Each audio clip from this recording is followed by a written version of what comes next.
Hello and herzlich willkommen zum Auf Die Fresse, the VXV review podcast in English. I'm Ian Hamilton, joined by, I believe, the word via Mike Kilby. And Mike, how's it going? Very nice reference. Doing very well. It's absolutely freezing here. The cold winter's nights are drawing in. It's been all right. It's just when you thunder towards Christmas, you kind of don't have a lot of time for anything, to be honest, do you? Yeah, well, I mean, we've been up north all week, and we're saying it's like 200 yards from the North Sea. You step out the front door, and it's literally the strong sea winds. Like, yeah, it was cold when we got here, and now it's below zero. We're getting snow showers every day, which, yeah, nice. That's fun when you're trying to drive in it. But yeah, there's been a fair bit going on since we last spoke. Driver champions, WXW's been to Canada. But I guess we need to start with something broke on Monday. WXW and their 22nd anniversary show, which is next weekend when this goes up. And they announced this past Monday that they'll be streaming this on Build Plus on a near live basis, kind of like they did with 16 Karat Gold earlier in the year.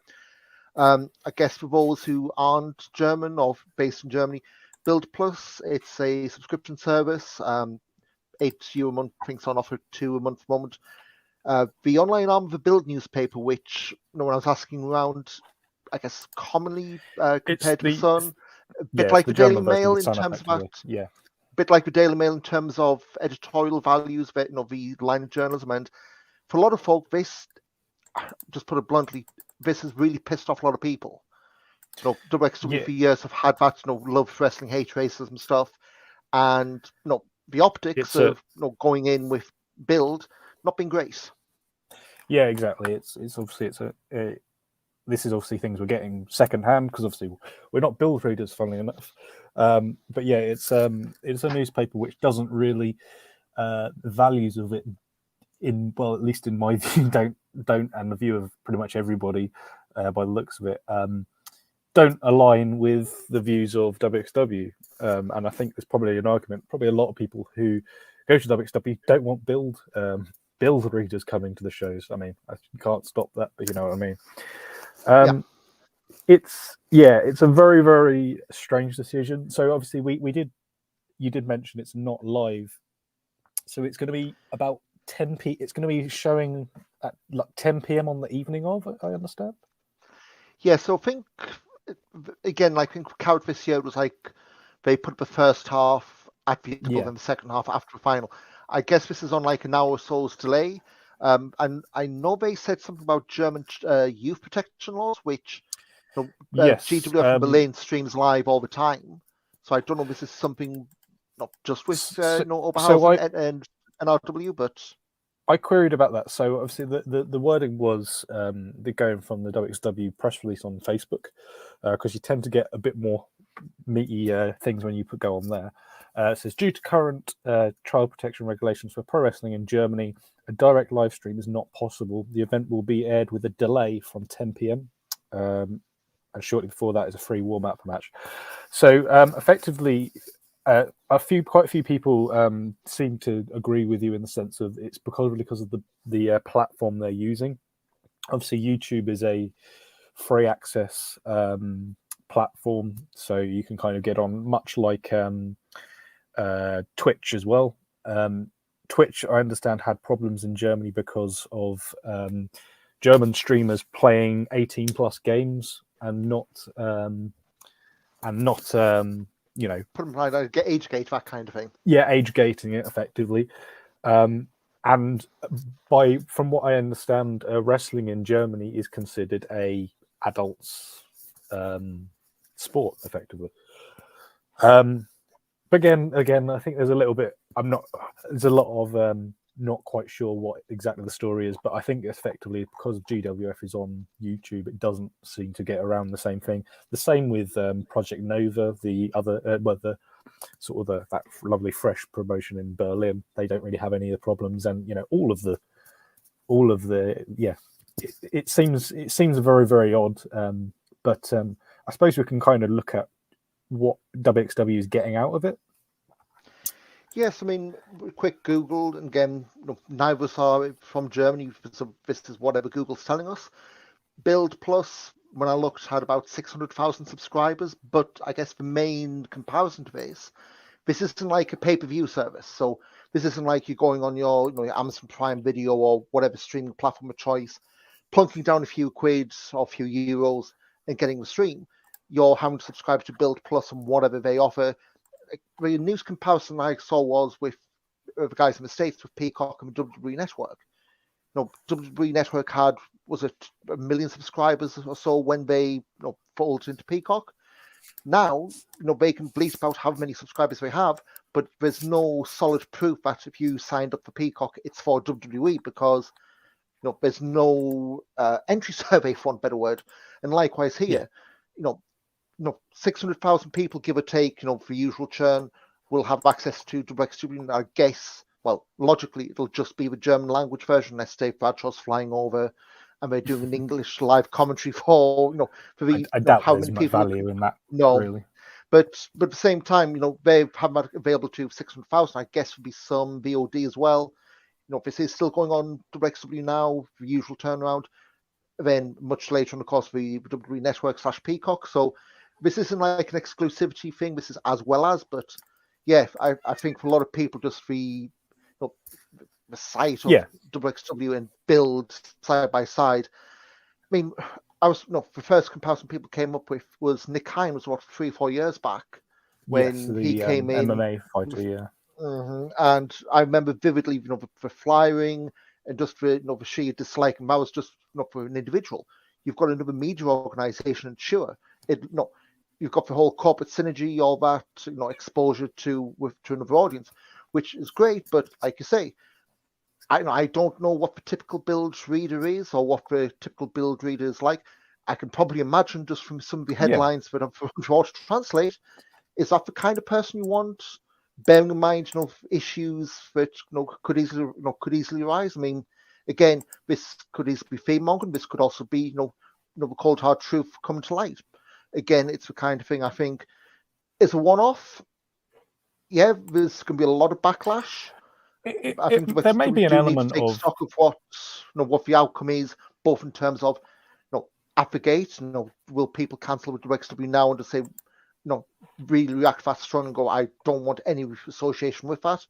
Or will it be the, I'm not happy if this is a one-off, let's see, but if it becomes a continuing thing, like, say, if they do it for Carrots and other big shows, then what?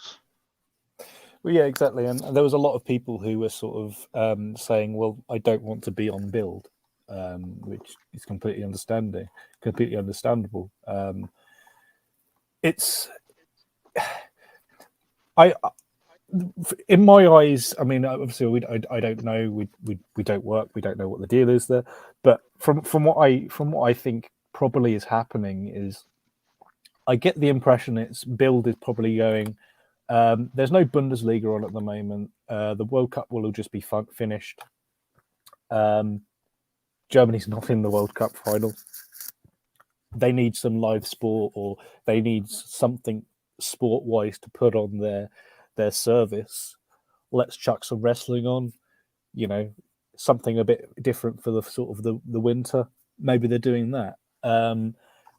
It's as I say, I think it is a bit of a it's a bit of a short-sighted move. I think they had a taste of what it was like with Nick Hein, as you said, but this seems a lot worse than me. And arguably, I think the whole Nick Hein thing for me was a bit less tasteful than partnering with Build. I mean, in the UK at least, Progress partners with the Mirror, is it? Daily Star. Is the Daily Star, and really, what's the difference really there? Is there? There's not really much difference there. So it's another red top newspaper. Just I mean, the Daily Star is it's maybe not, it's not quite the Sun level, but it's still a it's a News Corp. Well, it's not News Corp, is it? It's Desmond, isn't it? But it's a it is a red top in the same sort of manner as Build. So, and there doesn't really seem to be much criticism of that beyond the star just shilling progress shows. So I don't know. It's an odd one, really.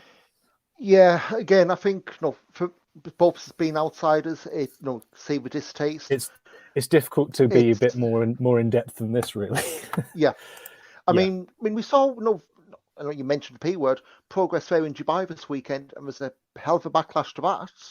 Okay, some of maybe if you want to play semantics of how the promotion there with is actually partnered with the UAE governments, but yet it's that whole thing. It seems like the European scene, or a fair chunk of it, maybe doing the sideshow Bob stepping on rakes things, at least with certain sections of their fan bases.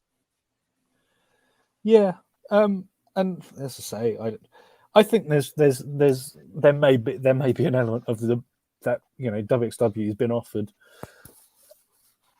I'd like to think the thing that they've been offered is Build said, "Here you go, here's a pile of money. Can we put this on Build Plus?" And they've gone, "Yeah, sure, go on then." And that's probably it. But yeah, I think I don't really feel that there's much more I can sort of say. I think this is kind of it may be a one-off thing, but it could also be a developing story. If this is something that continues, it's going to be something that I think they will have to encounter, because there's people I see who are considering boycotting this, WXW because of this. So yeah, it's a tough one, really.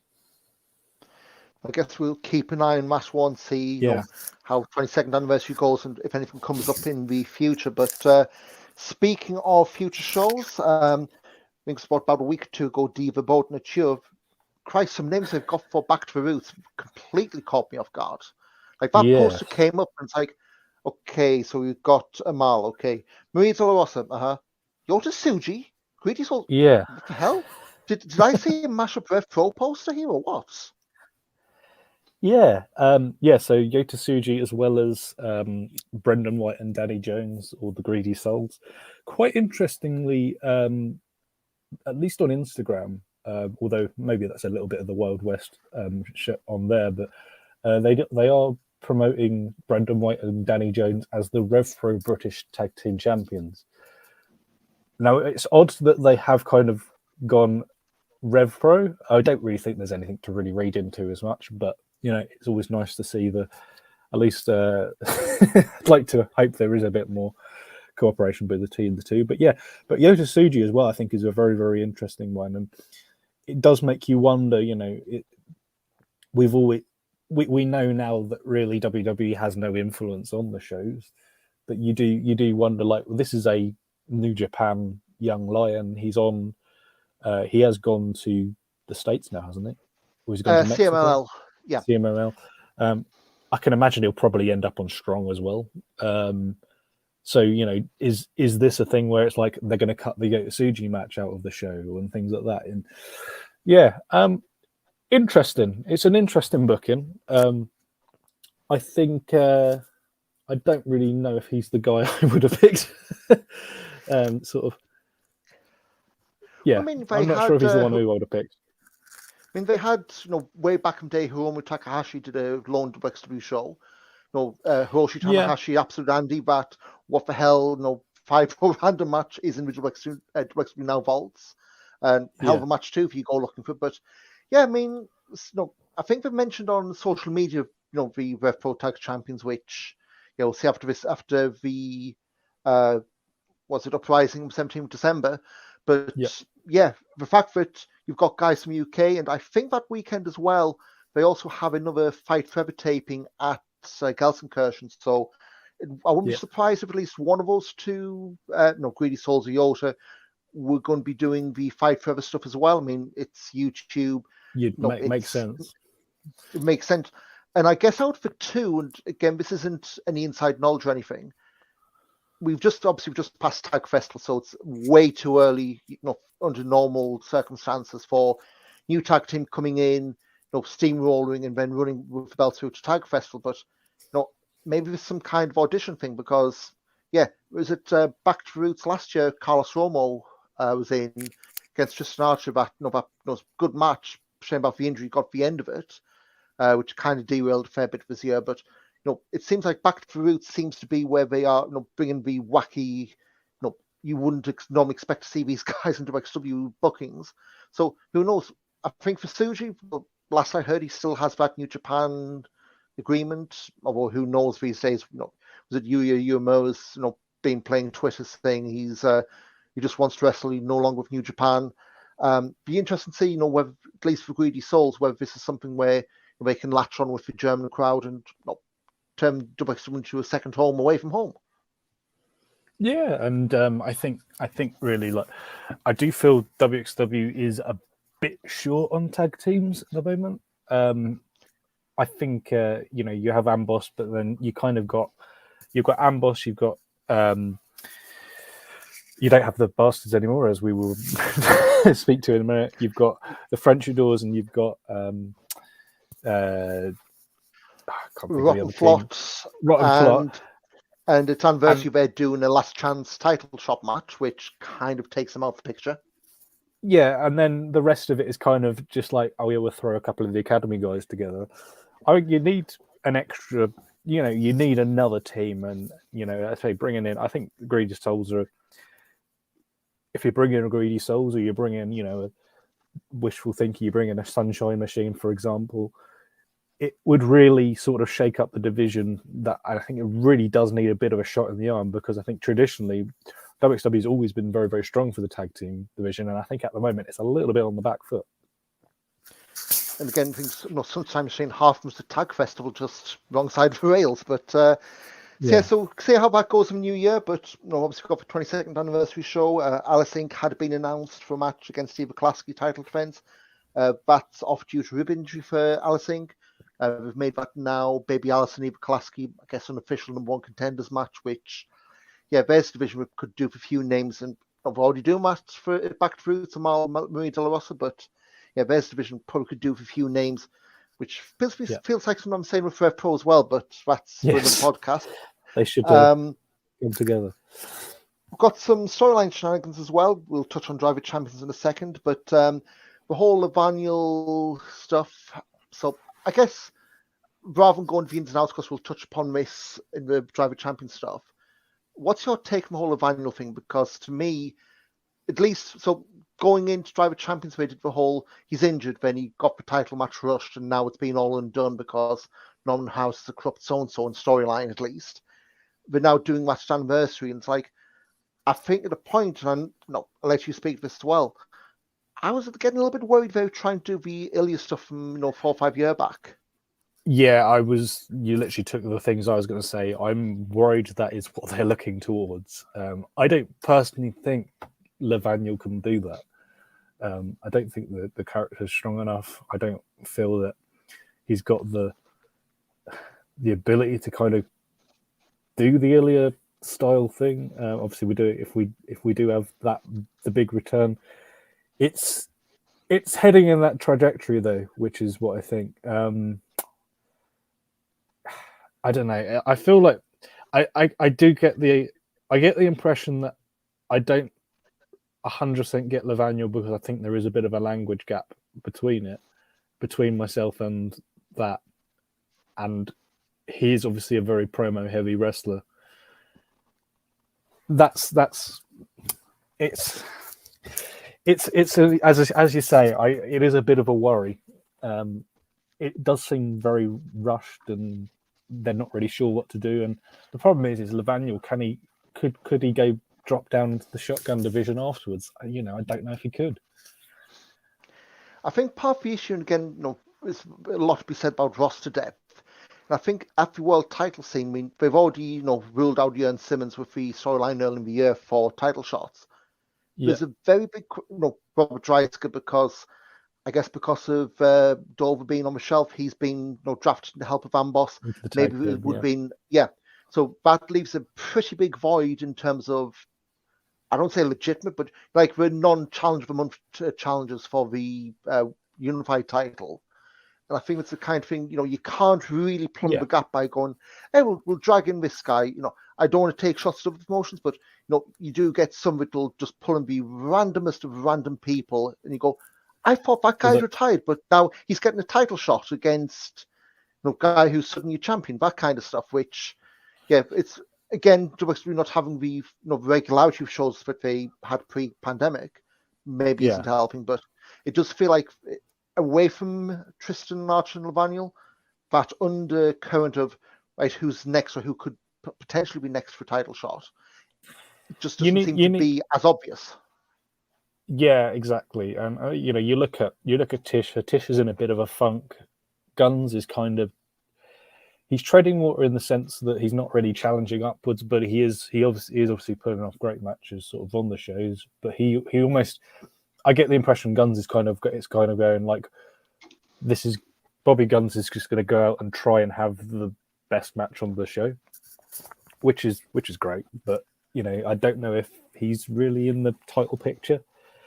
I feel like if you're now about 90 days away from 16 carat, so 3 months from 16 carat, and really, what's your main event? It's as it stands. That's about the only thing you can point to. Look, what is your main event for Carat? Really, at this point, I mean, unless you just do Lavaniel again, it's a bit of a. I say, I'm hoping something big happens at Anniversary or Back to the Roots, because it's really the sort of the title night, as I sort of christen it. It's not looking too exciting really at the moment. Yeah, it needs to be a match befitting the gold cummerbunds for everyone this March. Exactly. So, but again, got a lot more to go on to Bridgeport then, and something else a little bit after Carrot. Fans back. Yes, they're running the mini market halls, I'm calling, so the cockpit on steroids in Gelsenkirchen, May 20th, 2023. 2 shows in one day, both at the in the round, there'll be tiered seating at the Alma Park Fight Club. So it's going to be Academy show in the evening, Fan 2023 in the afternoon. If you saw the photos, we put them on Twitter during Tag League weekend, Tag Festival weekend. It's the bit when you first go through the doors. We've got the tiered seats down where the MMA cages, that's been taken out, drinks going in. We've got all the production stuff already there, so you're going to have a rather unique setup for 2 shows, and they're going to be doing the Academy show. So hopefully pretty big crowd, because that's going to come in with your fan ticket. And unfortunately, I didn't write down the numbers, but I think they said good few hundred people could theoretically sit and stand there for the show. Which I thought it was like 300 to 400, wasn't it? So that's pretty much around the ballpark of Markdal. Yeah, at least. So that could be a real goal. Shame it's in May. I don't think I'll be able to make, but yeah, that's if you can. That's going to be a heck of a show to go down to just for the just for venue alone. Yeah, and I think the other thing is it's I know that they have sort of said a few times that some of the towns aren't getting the crowds they'd like 100%. So effectively being able to run a show in a pretty much a market near enough where they have the most sort of visiting fans anyway, it's a venue which they probably don't have to pay as much to host in. They're kind of all in control of everything. It's their venue now, effectively. I think it's a very interesting thing, and it does make you wonder that if this is a success, do they maybe go right? Let's maybe do Inner Circle there in the future. But I don't know. As we sort of say, that's a query for the future and see how that goes. But it's certainly a really really exciting idea, and I think that's the first thing I sort of said when I walked in. And then I was like, why? Let's get them using that venue. And I kind of did point at the Octagon really, but then I suppose if you put a ring in there, then why not? Well, again, I think for the circle maybe not work, but heck, some of these small shows, and if it's more shows that aren't, putting big air quotes, burning out Oberhausen, but still in the same area, can only be a win, especially if it's a venue they've got a good relationship with. And speaking purely from a selfish point of view, that room is nowhere near as tiny and as closed off as where the Academy is. So less chance of a heat stroke, which can only be a win for everyone. Yeah, exactly. And as I sort of said to a few people, because there's a few people who've said, talking about going to Carrot over the weekend, and I was saying, like, yeah, if you're going to Inner Circle, I mean, I'm wearing shorts to it next time. It doesn't matter if there's 3 foot of snow, I'm wearing shorts. And without naming names, bring your stopwatch because they'll get results out quicker. Yeah, but exactly. So Speaking of Carrot Weekend, no more new names announced, I think, since we last recorded. Davey Richards, Masha Slamovich, Trey Miguel, Commander. 12 names left to go, of course, from the line of the 16. I think they're doing the Road 16 Carrot tournament again in Bielefeld in, I think it's February, so 2 names will come out of that. So we're expecting 10 names between now and next 2 months, really. Well, yeah, it's about 90 days to Carrot, depending on when you're listening to this. But so yeah, it's just over 3 months effectively, and well, it's about 3 months today, I think. So yeah, they kind of have to. You got to expect really 4 to 5 names each month. Usually they do one on anniversary, 1 or 2 on anniversary. They usually announce somebody on Christmas Day.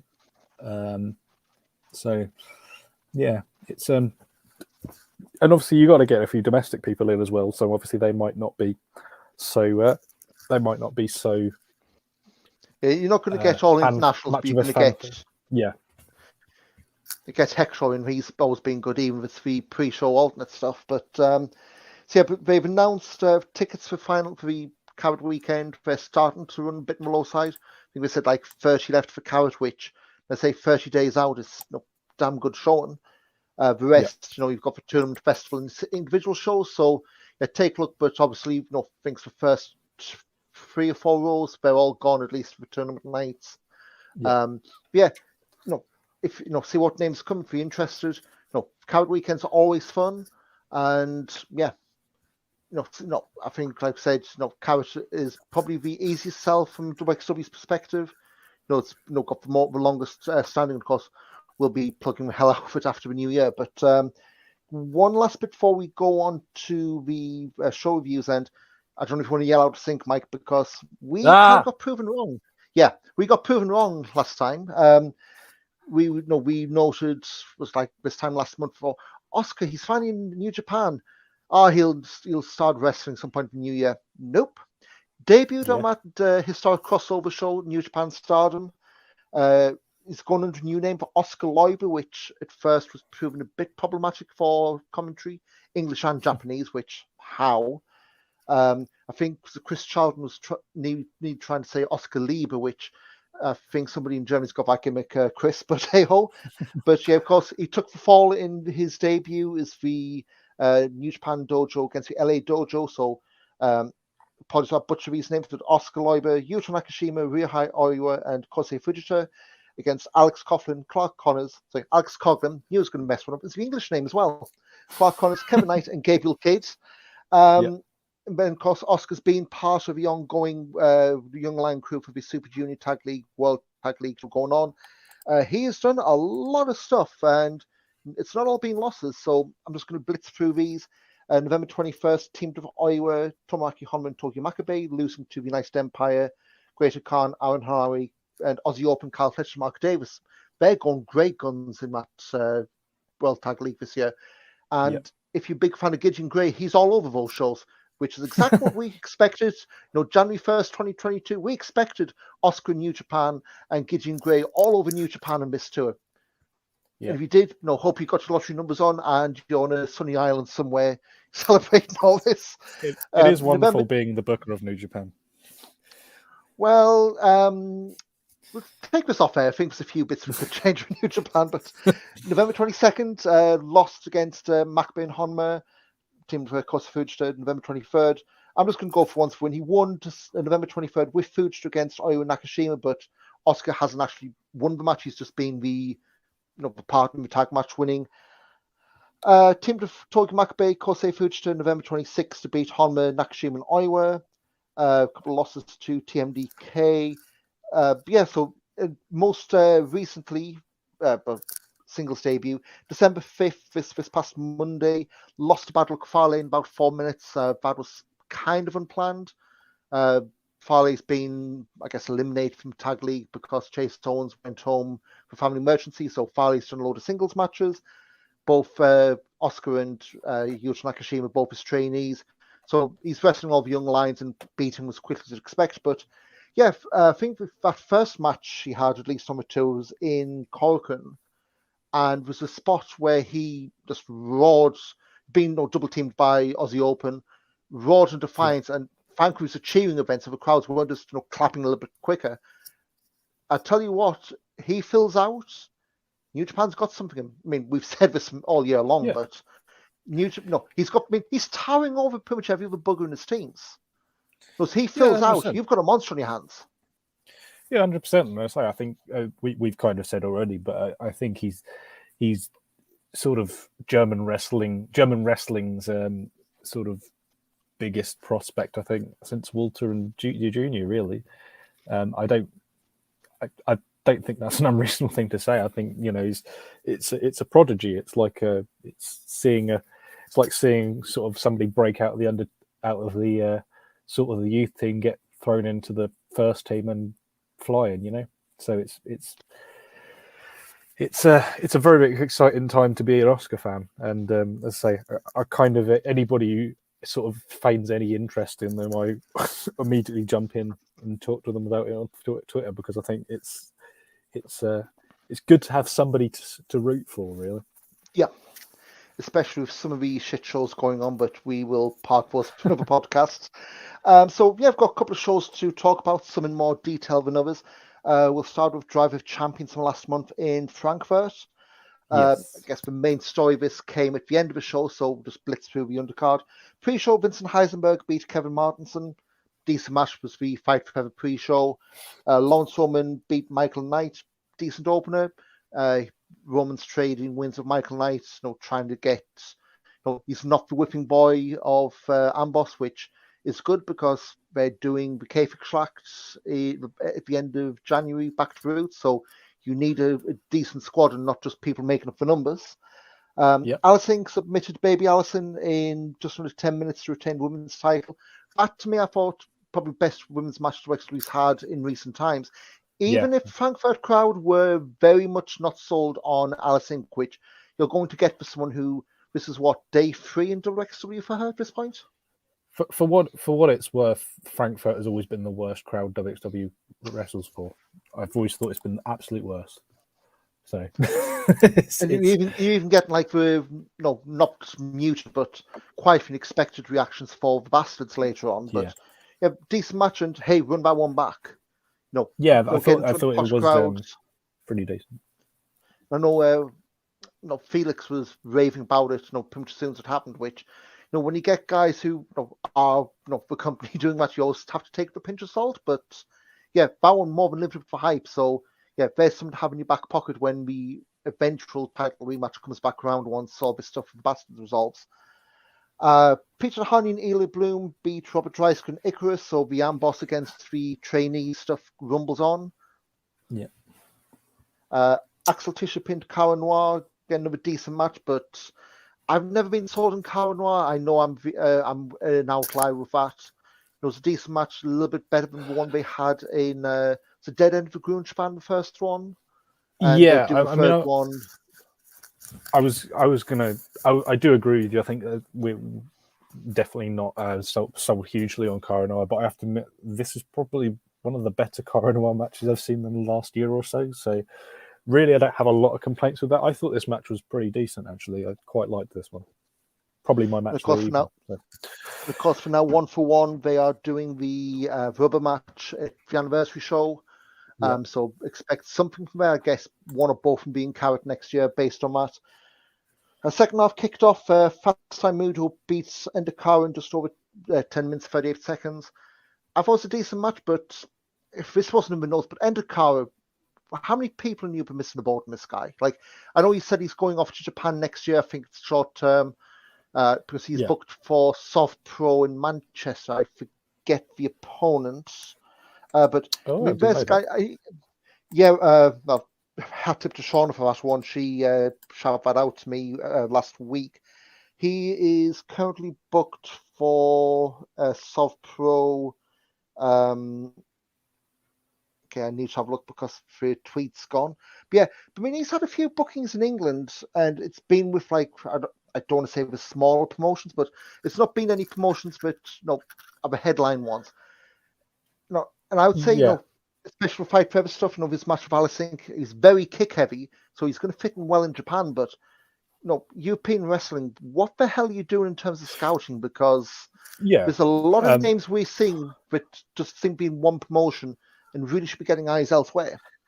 Yeah, and I think I did the tweet earlier in the week and effectively said that I think Endokara is as much of a loss for you. Well, it's a bigger missed opportunity for European and British wrestling than Ollie Carter was. I mean, I think Ollie Carter back in the day he was working GWF and that was about it. And I thought, one of the best sort of junior heavyweights in Europe by miles. He got signed by WWE, and quite rightly they booked him well, and he was wrestling well, and he's now in NXT proper, isn't he? So, yep. Oh, don't call me John Mensah. That's one it. of the Yeah. string of or a football Mensa, names. whatever it is. Endokara, sort of the same sort of thing. I think Endokara is. I think when the releases were happening earlier in the summer, the name that I was looking out for was Ollie Carter, obviously, because you kind of want to see him a bit more. But in the thing that kind of got my tongue wagging was, oh, you could do Endokara versus Ollie Carter. That would have been great. So, he's going to Japan. I wasn't sure really what the situation was with him, whether he was being there full time or if he was going sort of just for a month or two. But he's a great wrestler. He's got a really, really great look. He's good in the ring. Sort of, he's got the kind of the total package. Really, I think he just needs to get the fact that someone like Progress or Rev Pro hasn't even touched him. It's a bit baffling, to be honest. Especially you look at the cruiserweight division in Rev Pro. Endokara, even if you want him in for a one shot, what's the harm in bringing him over for that? So it's a as we said, big missed opportunity, and I'm delighted he's getting a few opportunities at least. So I've just took up his booking for Soft Pro in Manchester. This is Sunday, February 5th, 2023. Yeah. So it means, sadly, it's not going to be doing with 229 in London that day, but Endokara against Leon Slater, which... Oh, cracking. Yeah.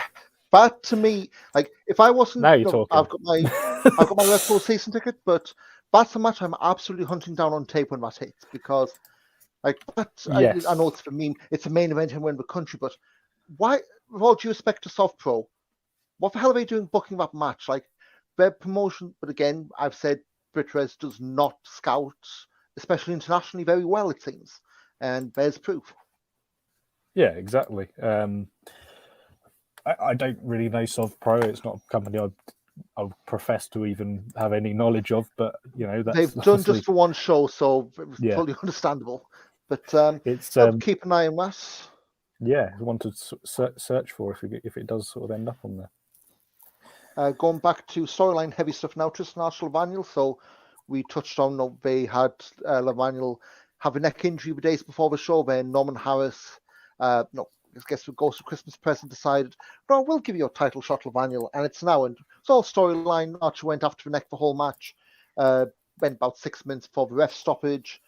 So yeah, it is setting up for the anniversary stuff. Maybe some bit after that, but yeah. I guess as an angle it was fine. As a plot point to get from this to Levaniel, properly getting his title shot, the one he asked for, the time he asked for. But yeah, I think we need to see how that match is going to go. If it's going to be one with any degree of I guess one better word. Is he coming in fully healthy, or is he going to be kneecapped and balking the day before, and that's the next thing to stretch it out. If he's got a problem with his knee or his neck or whatever it is, it's got to be a huge risk to put the belt on him, isn't it? You'd think, but because I know during COVID as well, at the start of COVID, he missed one of his shotgun tapings with was the shoulder injury. So yes. This isn't something playing off of real life. This isn't a real injury, but yeah. That's something you need to be careful of for the obvious reasons. But main event, Sense of Alto, Idol Blanc pinned Ahura and Maggot, and also beat Michael Schenkenberg and Nikita Charisma to retain the World Tag Team Championships. that wasn't the story because after a match, Ahua turned on Maggot, doing the whole play to the crowd. Ahua stood on Maggot's shotgun title belt, punched him down, and Pretty Bastards have had their blow up, and they're now leading to a ladder match of the anniversary show next weekend. The shotgun belt and the SL Wrestling shotgun belt unification match, for better words. But they're doing Sean and Razor, which maybe going a bit quick with this, but I guess one of you there will be in carrots, so you kind of want to get this out of the way. It's been building. Quick. It's been building for months anyway, so I don't Yeah, really but think from it is from too the quick. turn to the first match show, to me is a bit like a month from the turn. Yeah. Maybe one Sean Borkin, which I doubt many will see before the anniversary show. But again, it's a whole what shows do you actually have that you could have put this out on. The anniversary shows are always pretty big. If you do the standard singles match at the anniversary, and then you go to Back to the Roots with the ladder match, you go into Back to the Roots and you're going gimmick match on gimmick match on gimmick match, and I kind of get why you wouldn't do it there. I don't know. True. But yeah, if we finally pull the trigger on the Bastards, they are no more. Another tag team bites the dust, and now it's Who and his unreasonably small ring gear against Maggot, and let's see where that heads. But the day after, we had the Fight Forever tapings.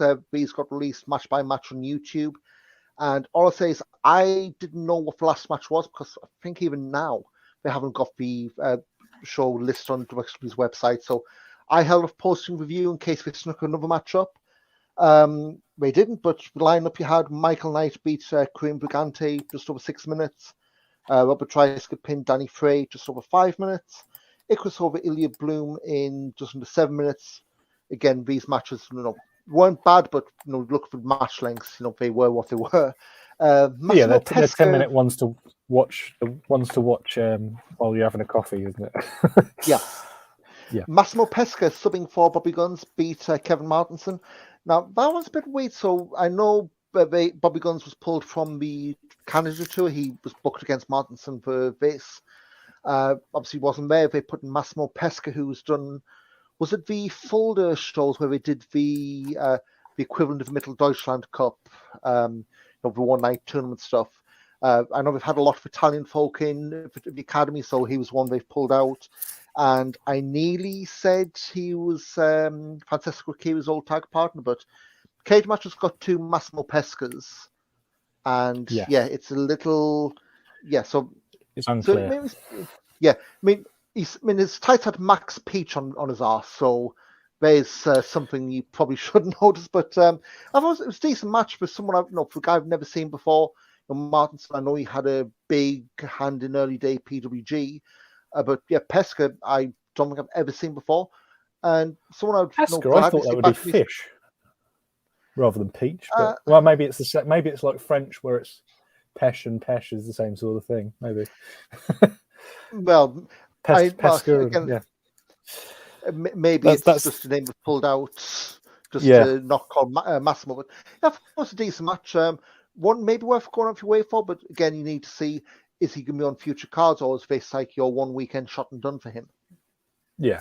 Well, he's got a WXW match under his belt now. So, Alison Hinda and Dakara. I'm not going to use the IG word, but really good match. Very kick heavy as you'd expect with the two of them. But a strange booking for me off because even if it was male versus female, I don't think it's a good idea to beat your women's champion. They didn't, but. Decent match for the 11 minutes we had. Yeah. I don't. Yeah. Again, Indakara's strange booking, but as we've spent 25 minutes on already, strange booking again, sort of for Indakara. But I suppose there's probably an element of they probably train together quite a lot in Sweden, and they could probably work this match with their eyes closed. So that was kind of the impression I got. Again, if Cage Match is right, and I know some parts of the world they're a little bit spotty on. They've only had one singles match in the past, which really took me by surprise. But again, they didn't exactly work like they were strangers because it was a they probably roll around the mat together all the time. Yeah. Yeah. But main event, Peter Harney pinned Leighton Buzzard. I mean, there's a wacky booking. So Leighton Buzzard I think it's a week after this, he won the ICW title in Scotland, where it's about the only promotion who books him with any regularity. Going to Wrexham, so clearly Felix or whoever it is who's booking, booking guys. I don't know if Mark Shuttle's got a hand in, being from the UK as well. But there's a lot of names from the UK starting to make their way onto to Wrexham in the offshoot shows, which you wouldn't have had, especially with all the stuff we've said with Brexit, potentially making this harder.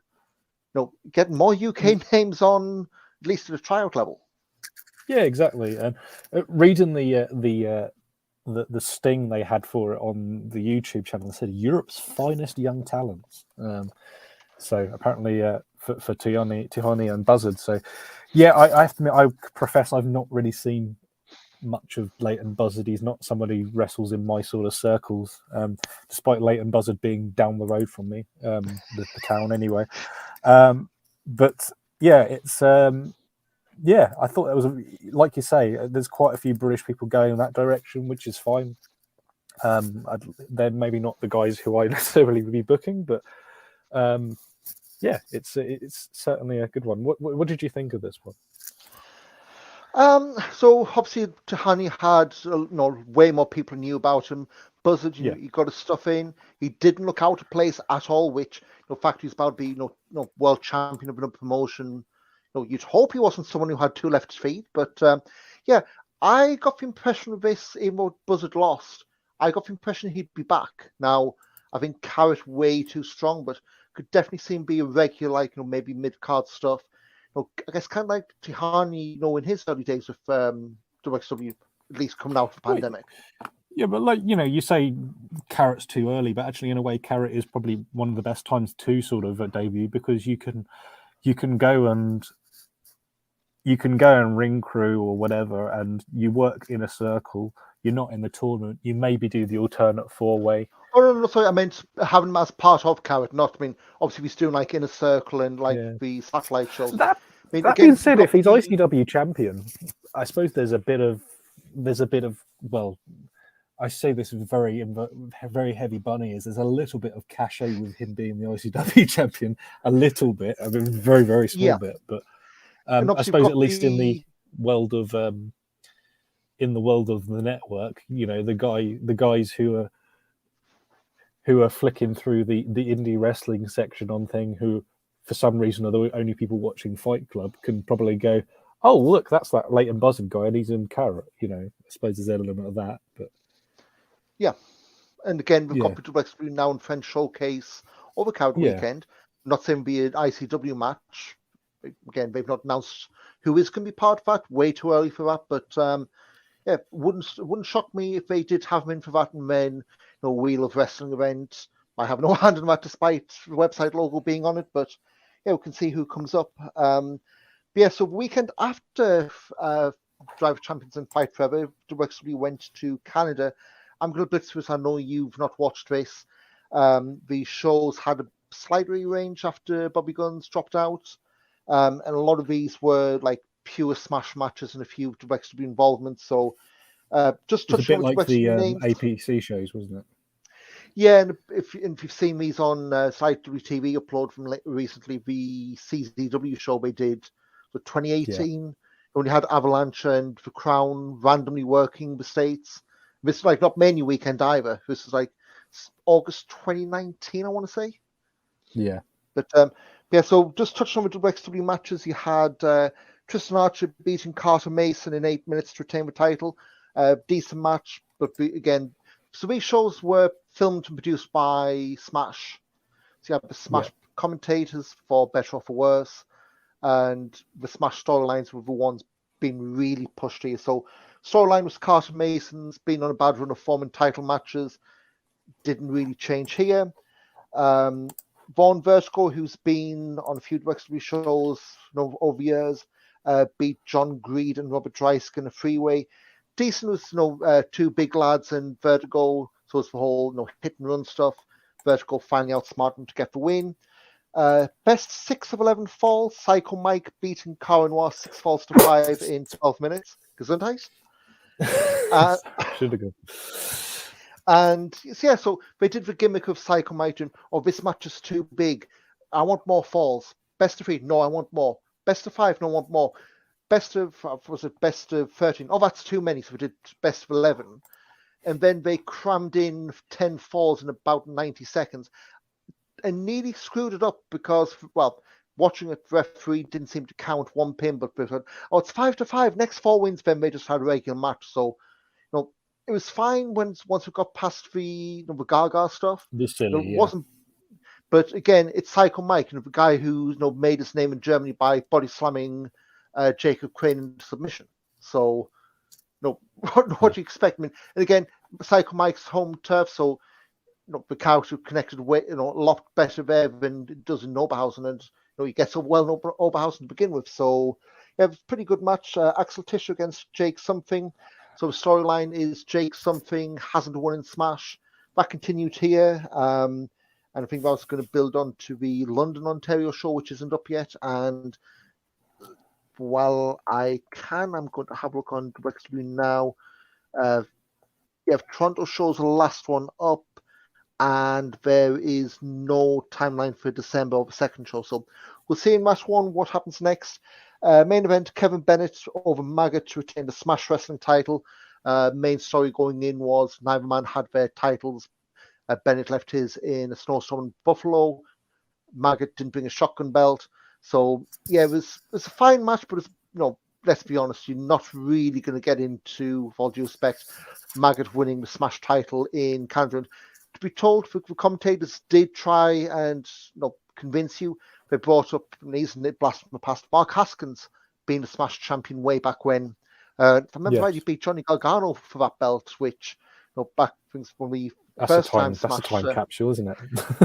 Yeah, it's right by the time I was starting to get back into this weird stuff. But so decent match. If only the commentators actually said Maggot, not Magnet, which, yeah.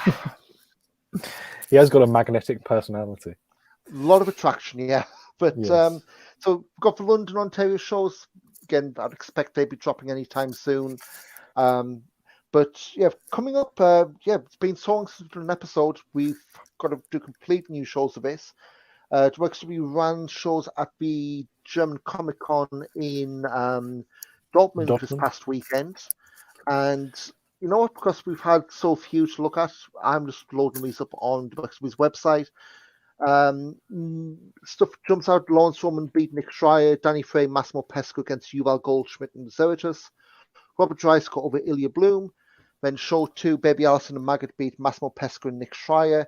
Zeritus beat Yuval Goldschmidt, and Amboss's Robert Dreisker and Lawrence Roman beat Bloom and Frey. Second day shows, more of the same. Lawrence and Roman beat Danny Frey and Zeritus. Ilya Bloom beat Yuval Goldschmidt. Nick Schreier beat Massimo Pesca. And final show, Dreisker, Goldschmidt and Zeritus, which is the weirdest formation of Amboss I've ever seen, beat Ilya Bloom, Danny Frey, Massimo Pesca. Maggot over Lawrence Roman. And they had a king or queen of Comic-Con Battle Royal, with Baby Allison winning over Dreisker, Goldschmidt, Zeritus, Bloom, Frey, Pesca, Roman, Schreier, and Maggot, which, so there you go. Baby Allison wins Comic-Con 2022 in Dortmund. Yeah, the queen of the Comic-Con. Exactly. So other shows coming up. We've got the Academy show this weekend. Yep, this weekend in Gelsenkirchen, not being taped. So probably some of the names you've seen or just heard me rattle off from Dortmund will be on those shows. December 16th at the Stadthalle Vennerhof in Borken. This now is being taped for WXW now. We've got Bobby Guns and the French Doors against Metahan and Rotten Flot. Ahura and Eva Kolaski against Maggot and Baby Allison. Danny Frey against Tristan Archer on title, and Rambo against Heisenberg. Oh, big bosses. Yep. There's one that wouldn't look out of place in Berlin. Now, that is not shade for once. No, exactly. December 17th. December 17th, device rules. December 17th at the Turbine Hall, we've got the 22nd anniversary show. We've spoken about all episode long. Levaniel Tristan Archer for the world title. Rotten Flot against French Doors in what will be Rotten Flot's final tag title shot, I guess, against French Doors at this point. Bobby Guns against Metahan, playing off the stuff they did Shotgun 2020 before Metahan went to WWE. Baby Allison against Steve Kolaski, that ladder match, Who and Maggot for the Shotgun title.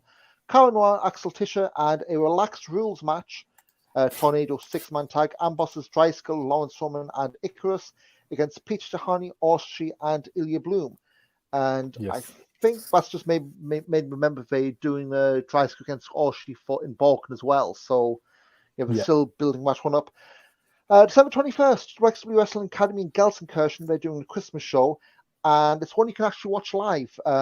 So basically, I think it's the week of the show. The rotation's going, and he's got this on his Twitter at the moment. Basically, make a donation to the Tierheim Gelsenkirchen of €10 or more. Send rotation screenshots through his Twitter DMs, as long as people haven't bulged him to closing it. We know what Twitter's like these days. He'll get access to the live stream through that GoPro that's connected to YouTube. It's been booked and produced by Kids of the Academy, but it's actual proper wrestlers working it. And so far, we've got kids doing the match graphics, which I was going to say the one they've got out for Ilya Bloom and Maggot, they're better than some of the Visuals ones I've seen. And I'm not making a bid out for it. Like, it's different from what the standard 2 mugshots and templates and all that. It's very cute. It's a cute idea, and it's great. It's about because it's for the Gelsenkirchen Zoo, isn't it, or like an animal hospital, isn't it? It's the animal rescue. Yeah. So it's a lovely thing, and it's the week before Christmas. It's after the World Cup's finished. Watch that. Be a great thing to do some good, and get to see a pretty decent show in the academy without sweating your ass off. Win-win. Exactly. Or if you do, I'm not paying heating bills, but exactly. So after Christmas in the Neues Jahr, January 7th, 2023, at Marktholm, Hamburg, Dead End 2023, they've had Norman Harris sign a contract for an unsanctioned match, which I could go into semantics of all that, but yeah. Always like to see a sanctioned, unsanctioned match. Yeah. We just need to put the bulbs into this lights out match. Heisenberg and Jörn Simmons, unsanctioned match, going to finally blow that one off. Maybe that drunken guy from Tag Fest will be there to scream Kiefer Tifa at Heisenberg all match long again. Yeah, maybe. Plus Axel Tischer and Lawrence Roman, that's on that show. January 14th in Aalborg, Denmark, WXW and Body Slam co-promotion. Announced just tonight, Bobby Guns against Emeritus, which that is a match I'm genuinely looking forward to that one. Not being too on top of my Body Slam. I know they don't tend to release stuff quickly, at least to WXW Now or IWTV, but there's a match will be going up and way for. And then we start at the top of the show, January 28th, back in Oberhausen for Back to the Roots.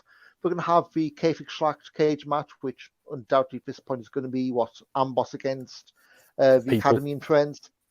And also Yosuji, Brendan White, Danny Jones, Muriel De La Rosa, Amal on the poster. And that's a lot. I guess, Mike, this is probably our last episode before Christmas. I guess if you wanted to give anyone some coal in their stocking this year with WXW, it's got to be Norman Harris, right? He's always getting the coal in the stocking. Maybe Build as well. Well, I'll be waiting for it to drop on WXW Now with Dave Bradshaw on the English subtitles. But don't buy it on Build. Wait 2 or 3 days and watch it on there. That's what we'll say. Yeah, WXW will probably get a bit more of your WXW Now subscription, especially if we don't cancel it. But I can't believe that they've now got. There's now 2 services that I say don't watch WXW on. I could ask for more of us, but I feel that could head in a really dodgy area for one of us. But so anything to plug before we wrap up for the holidays? Not really, to be honest. No, not really. Groundhoppers Guide is obviously my other pet project that's on YouTube. So youtube.com. Type in Groundhoppers Guide, Arndt and Eddie, and you can find me and Arnold Furious to talk about football. Football stadiums. Good to watch if you haven't watched it, but there's not been a new one for a while. But apart from that, no, I'm at Mike Kilby on everything. I mean, Twitter is still alive, but I am on what's that other one? Hive? I'm on Hive now. You might want to install that one. Is it bad? Okay. Well, I'll uninstall it.